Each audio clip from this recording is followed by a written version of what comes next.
en los años de dominio napoleónico en Baskonia es que todos los temas que habían quedado pendientes de la revolución volvieron a aflorar, agudizados unos pocos años más tarde. Desde el comienzo, los afrancesados vascos colaboraron entusiasmados con Napoleón para modernizar el país. Eran ilustrados y les gustaron mucho los primeros decretos del gobierno francés. La supresión de la Inquisición, la abolición de los derechos feudales, la prohibición de los grandes títulos nobiliarios, el cierre de conventos, la eliminación del Consejo de Castilla y la desaparición de las aduanas entre provincias.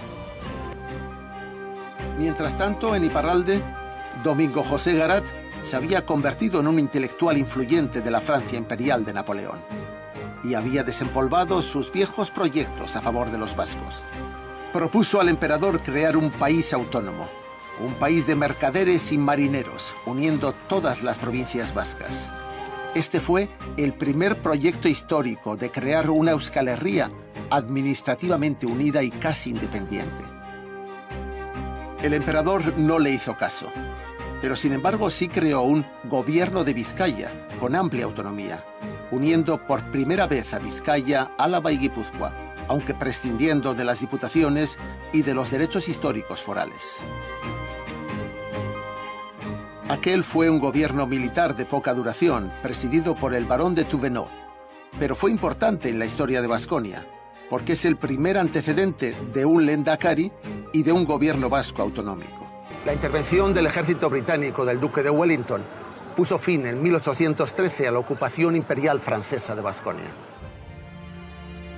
Hasta que llegaron los soldados británicos, ni las autoridades ni la población vasca protagonizaron ningún movimiento importante de resistencia patriótica contra los franceses. Para el duque de Wellington, el diagnóstico estaba muy claro. El país de los vascos era un foco de afrancesados bonapartistas entusiastas. A los vascos había que hacerles la guerra a muerte, y lo hizo.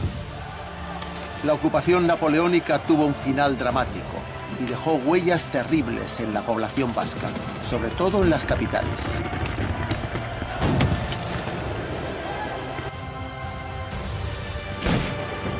Donostia, último refugio de la guarnición francesa en España, la primera ciudad ocupada con el beneplácito de la población, fue saqueada e incendiada metódicamente por Wellington, lo que paradójicamente se festeja con alegría cada 31 de agosto.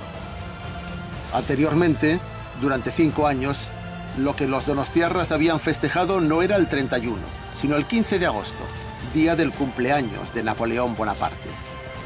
Pero al concentrarse en Donostia los últimos restos del ejército de José I en su repliegue hacia Francia, estaban firmando la sentencia de muerte de la ciudad. Las tropas anglo-portuguesas al mando de Wellington sitiaron Donostia por tierra y por mar y la sometieron a un brutal bombardeo de miles de proyectiles hasta abrir una gran brecha en el frente de su vieja muralla. Por la brecha penetraron al asalto los soldados ingleses, con permiso de sus oficiales para robar y destruir todo lo que quisieran. No se sabe cuántas mujeres fueron violadas aquel 31 de agosto de 1813. Probablemente la mayoría de las que habían permanecido en la ciudad. Así que es dudoso que ninguna donostiarra con memoria histórica tenga nada que celebrar en este aniversario. A continuación, la ciudad fue completamente incendiada. Solo se salvaron de las llamas 35 de las 600 casas que había en la parte vieja. Contra lo que algunos suponen, el incendio no fue causado por el bombardeo, sino que fue un castigo planificado e innecesario contra una población desarmada que ya se había rendido.